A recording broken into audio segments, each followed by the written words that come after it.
Thank you, Bhavna. I'd like to ask everyone in the audience, has any of you seen a phoenix? Well, neither have I, except in Harry Potter films. But figuratively, if I were to really talk about a brand that comes the closest to this mythical bird, then it has got to be Yes Bank, which literally rose from its ashes like a phoenix in 2020.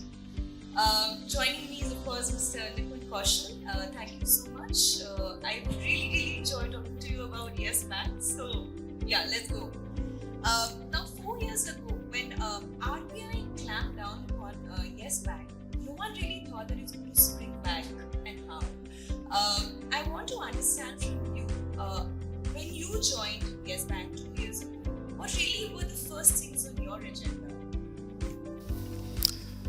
Thanks, and I really appreciate for calling us the Phoenix because truly we are.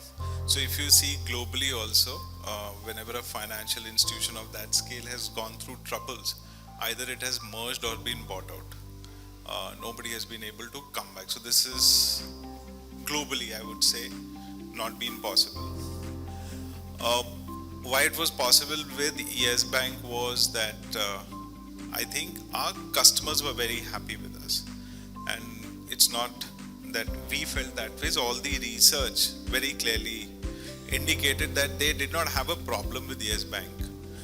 The service levels were good, but there were other reasons which were not in control of people, which actually made us go through that trouble.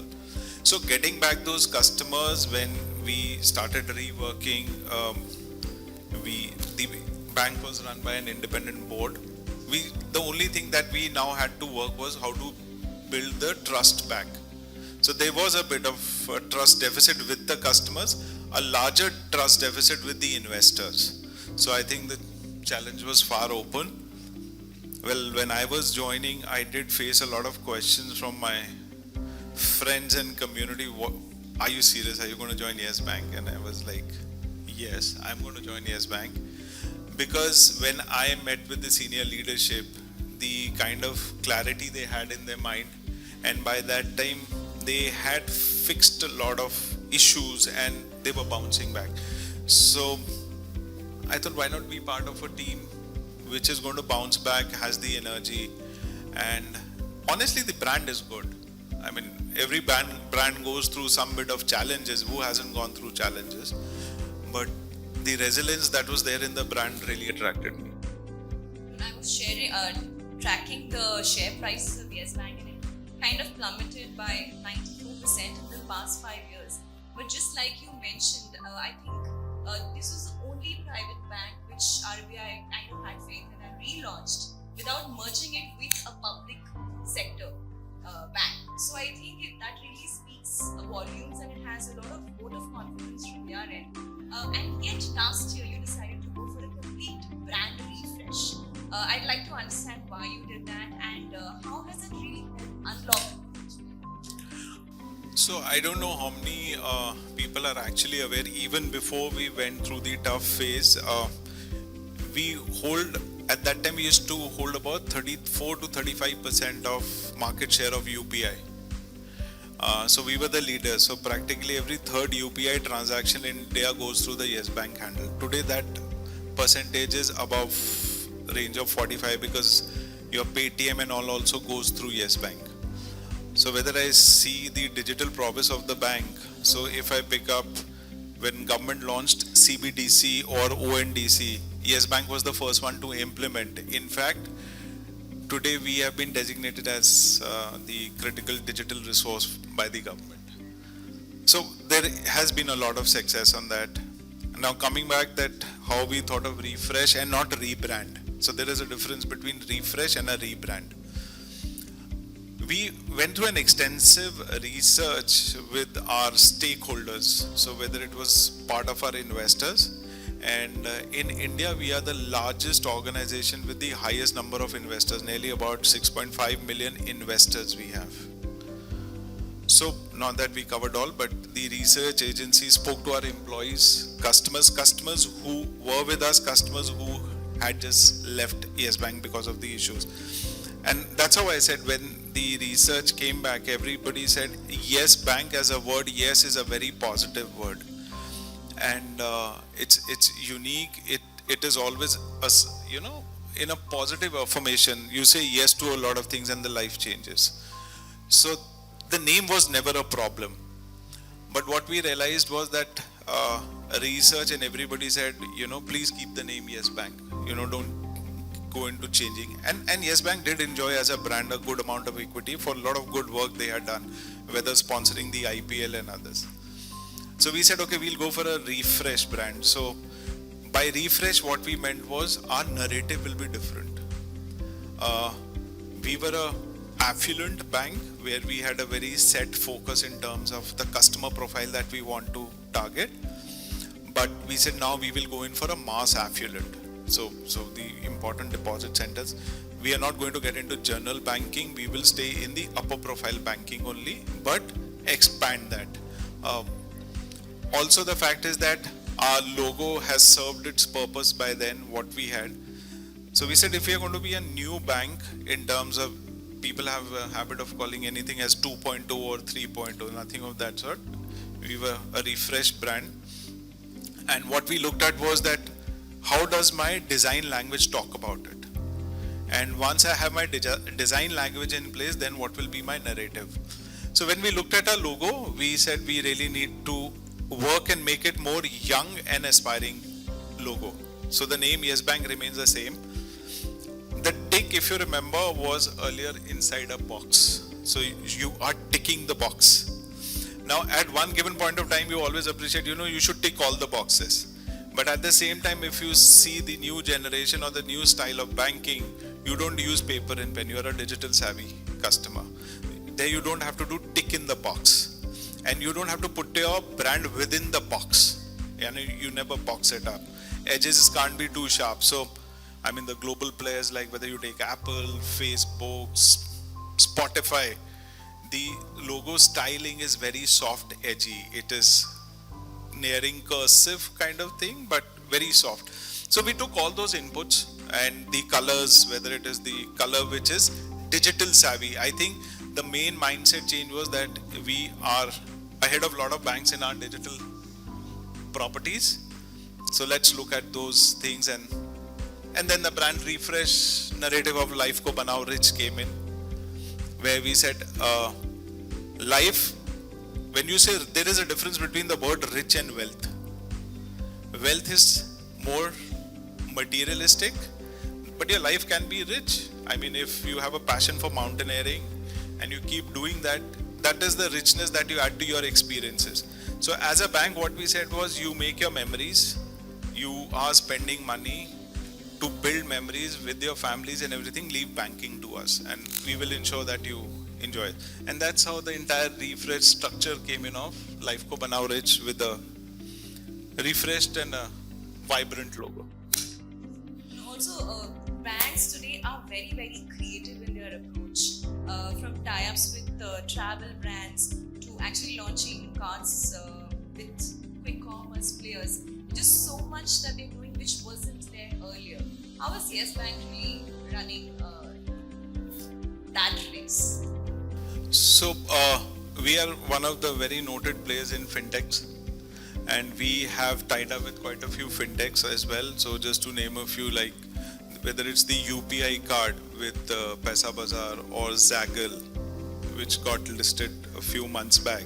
So that aspect of ours of launching co-branded cards is a focus area. Tie-ups tactical in terms of with e-commerce larger sites basis the season, when it is a travel season, when food dining nowadays in India is a 12-month season. Everybody loves to dine every month. It is not a specific month. So those kind of activities in terms of co-brands or in terms of tie-ups, which are based as per our customer segment, we continue to do that and we're going to expand on that. You spoke about IPL and the partnership there. You also were the banking partner for Olympics.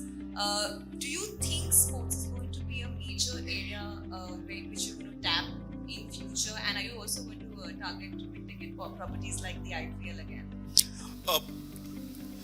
So if you see, we did experience with IPL, but I think overall when we said we want to move into the mass affluent segment, we also realized that there are a lot of other sports in India which need that focus. So few people have picked up cricket as their area of support. We thought, how does this bank go up to the level where we can support multiple other sports? And I think we thought Olympics is some place where you have a lot of these sports people who come from the interiors of the country with their efforts, and being selected for Olympic squad is not easy. I mean, you're competing against 140 billion people and then a few handful reach. So it was important for us to, as a brand, and committed for long term, is in terms of supporting sports where the athletes need sport. We don't want to be in the sports where already a lot of support is available, but in the sport area where we think we can make a difference. And are you going to increase your marketing spends now after the brand refresh? I remember reading somewhere last year that you're planning to increase it by 30% this year. Is it going to be the same next year? So, when I started 26 years back, marketing was always all about how many campaigns you are doing. Are you building the brand through print, television, and digital had just started coming in.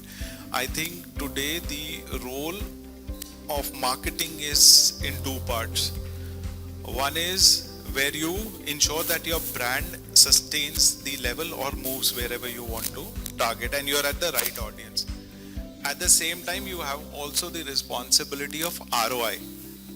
Now, ROI in two parts. One is tangible in terms of that your brand scores, multiple agencies do research that you are up there.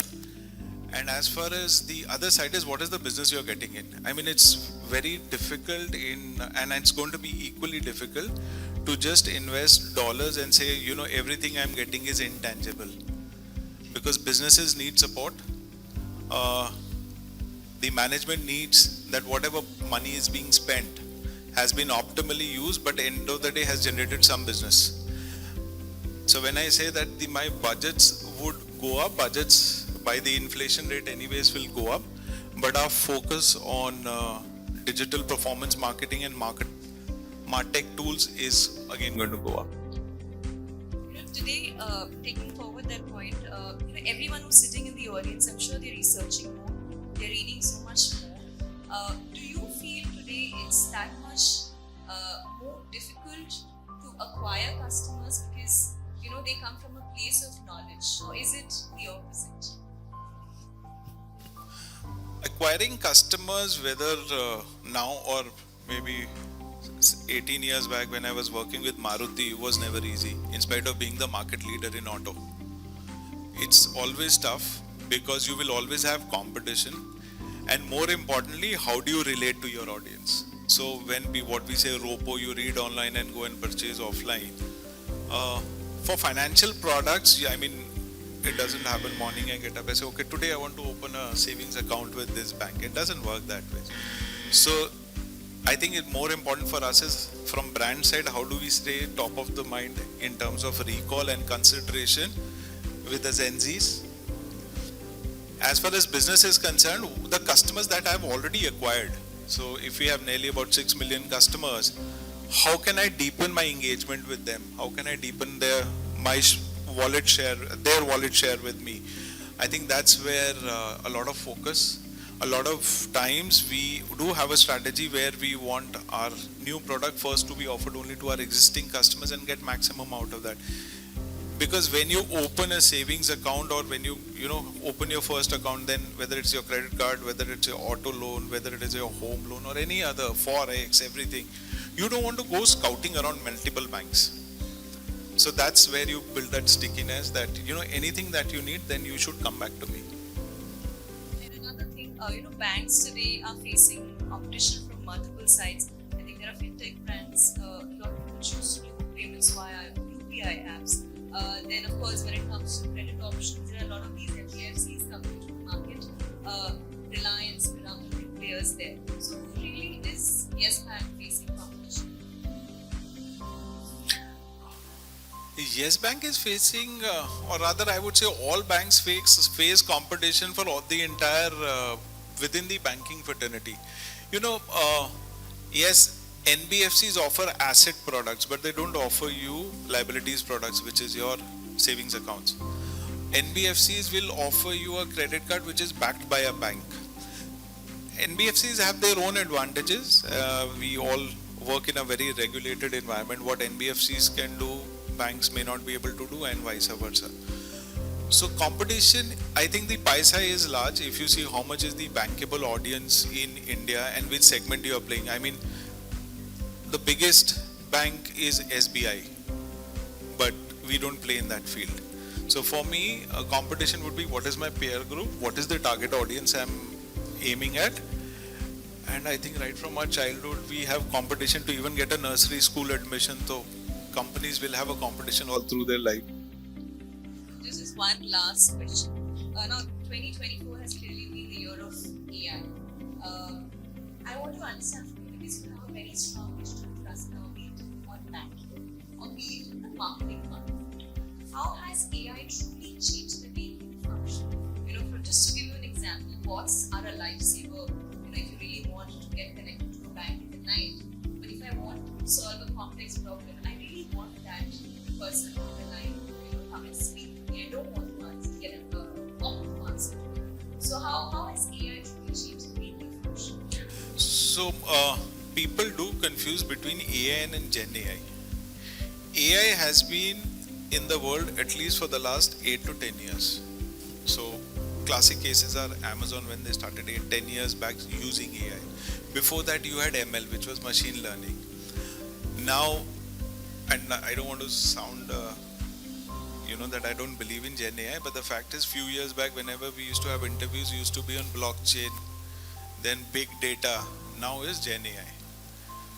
It's very important to understand that in a regulated environment, and secondly, Gen AI is coming in. Would I totally rely on Gen AI is very difficult, because from marketing standpoint, if I have to generate a creative, Gen AI will give me a creative, but will it also take care of the cultural sensitivities, say for example, and in terms of how is it going to be perceived in terms of the content, marrying the two things. So you still need people who are skilled enough to do that. Our agencies, the advertising agencies, I think they still master that art of understanding your product and your customer segment. They might use Gen AI to give directionally how you want to go, but it's very early stages to use Gen AI, at least in the financial services. More can be used in terms of internal communication, but when I'm going out to the customer, I have to be overtly careful in terms of how it is coming out, how it is going. I'm sure over few years from now or few months from now, as and when the adaptation goes up, flexibility goes up, because Gen AI is not going to give you the same creative every time. So when you generate a creative, then you have to rework on that creative. So is it a support item? Yes, of course it is a support item. Will it become the mainline item? I think, let's see. Hopefully should. Yeah.